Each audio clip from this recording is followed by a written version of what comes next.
नमस्कार, आप देख रहे हैं बिहारी खबर। मैं दिगंबर सिंह आपके लिए लेकर आया हूं प्रदेश। चीन की कोरोना वैक्सीन पर उठे सवाल।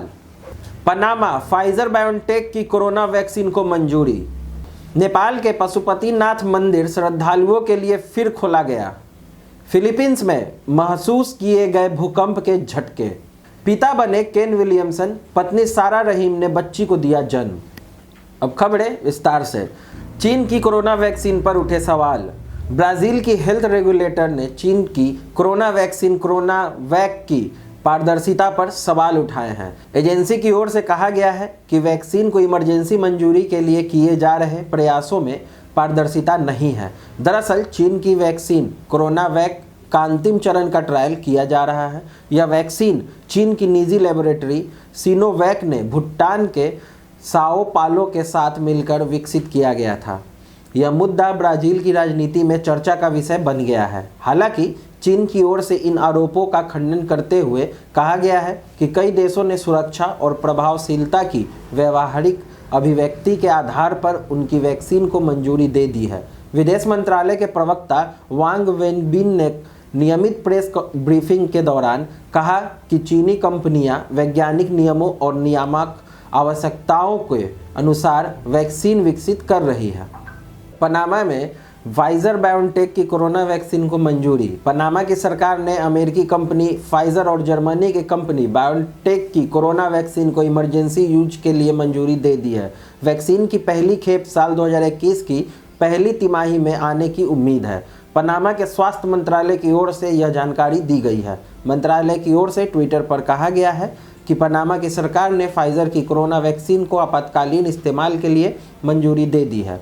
पनामा में अगले साल 2021 की पहली तिमाही में वैक्सीन की पहली खेप आने की संभावना है, जिसके बाद जल्द से जल्द लोगों की टीका लगाने की प्रक्रिया शुरू की जा सके।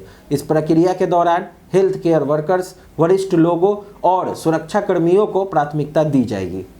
नेपाल के पशुपतिनाथ मंदिर श्रद्धालुओं के लिए फिर खोला गया। पशुपतिनाथ मंदिर बुधवार से कोरोना नियमों का पालन करने के साथ श्रद्धालुओं के लिए खोल दिया गया है।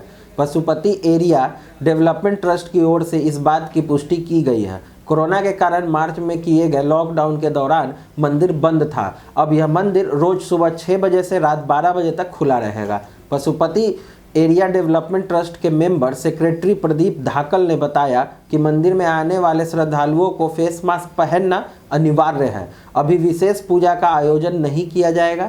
धाकल ने यह भी कहा है कि महामारी के संकट के समय हम प्रतिबंध लगाने के लिए बाध्य हो जाएंगे, लेकिन अब धीरे धीरे विशेष पूजा और अन्य अनुष्ठान की गतिविधियों की शुरुआत की जाएगी। पीएडीटी के कोषाध्यक्ष डॉक्टर मिलन कुमार थापा ने बताया है कि पशुपति इलाके में सुरक्षा के विशेष इंतजाम किए जाएंगे, क्योंकि कोरोना का खतरा अभी खत्म नहीं हुआ है। मंदिर बहुत दिनों बाद खुला है। इस संबंध में सभी सुरक्षा एजेंसियों की बैठक भी आयोजित की गई है।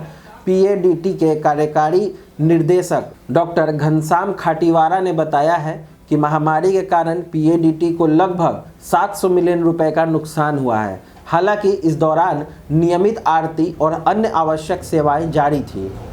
अब अगली खबर। फिलीपींस में महसूस किए गए भूकंप के झटके। फिलीपींस के मिंडानाओ में बुधवार को भूकंप के तेज झटके महसूस किए गए।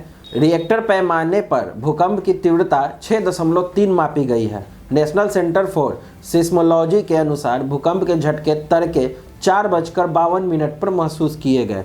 भूकंप का केंद्र जमीन के नीचे 10 किलोमीटर पर था। भूकंप 5.19 डिग्री अक्षांश और 125.27 देशांतर पर था। हालांकि भूकंप के कारण किसी भी प्रकार का कोई नुकसान नहीं हुआ है।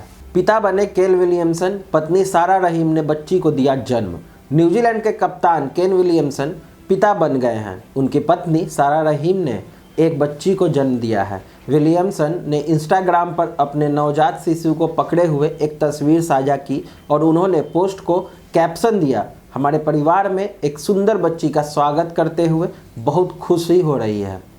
विलियमसन पिछले हफ्ते वेस्टइंडीज के खिलाफ दूसरा टेस्ट खेलने से चूक गए थे और इसके परिणाम स्वरूप टॉम लेथम ने उनकी अनुपस्थिति में टीम की कप्तानी की थी। यह मैच न्यूजीलैंड ने जीता भी था। उस समय न्यूजीलैंड के कोच गैरी स्टेड ने कहा था कि विलियमसन अपने पहले बच्चे के जन्म के लिए अपनी पत्नी सारा रहीम के साथ तौरंगा में हैं और दूसरे टेस्ट में नहीं खेलेंगे।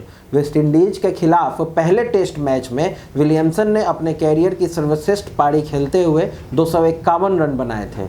न्यूजीलैंड ने विंडीज के खिलाफ 2 मैचों की टेस्ट श्रृंखला 2-0 से जीती और परिणाम स्वरूप विश्व टेस्ट चैंपियनशिप अंक तालिका में टीम तीसरे स्थान पर पहुंच गई है। आगे की और देश प्रदेश की खास जानकारी पाने के लिए हमसे जुड़े रहें। बिहारी खबर के फेसबुक पेज और यूट्यूब चैनल को यूं ही अपना प्यार देते रहें। धन्यवाद।